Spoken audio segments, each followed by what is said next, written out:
నమస్కారం. నా పేరు చిట్యాల శ్వేత. తెలంగాణ సాయుధ పోరాట యోధురాలు చాకలి ఐలమ్మ మనవడు రామచంద్రం గారి కోడల్ని. మాది పాలకుర్తి. చిట్యాల రామచంద్రం గారు పాలకుర్తిలో 22 సంవత్సరాలు సర్పంచ్గా పనిచేశారు. సోమవారం సాయంత్రం సట్ల అంజలి అనే మా రజక జాతి ఆడపడుచు హత్యకు గురి కాబడింది. ఆమె చాలా కార్యక్రమాల్లో కళాకారిణిగా పాల్గొన్న సందర్భాలు ఉన్నవి. ఆమె ఈరోజు మా మధ్య లేకపోవడం చాలా బాధాకరము.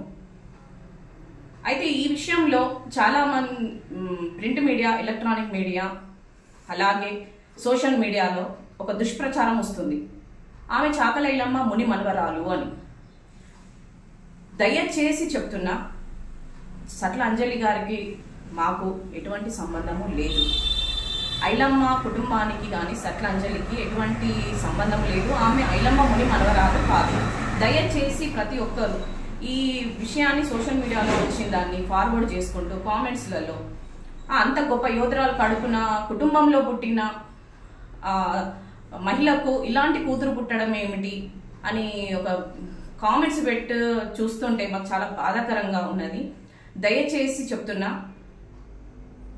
ఐలమ్మ గారికి సట్లంజలికి ఎటువంటి సంబంధము లేదు. దీన్ని మీరు పబ్లిక్లో ఇలా తీసుకెళ్లి సమాజంలో ఐలమ్మకున్న పేరు ప్రఖ్యాతలను చెడగొట్టే విధంగా సోషల్ మీడియా కానీ, ఎలక్ట్రానిక్ మీడియా, ప్రింట్ మీడియా వాళ్ళు చేసే దుష్ప్రచారం చూస్తుంటే చాలా బాధాకరంగా ఉన్నది. దయచేసి వీటిని ఇక్కడితో ఆపేయండి. నిజాలు తెలుసుకోండి, నిజాన్ని బయట పెట్టండి, అబద్ధపు ప్రచారాలు చేయకండి. అలాగే సట్ల అంజలి గారి ఆత్మశాంతి జరగాలని భగవంతుణ్ణి ప్రార్థిస్తున్నాను.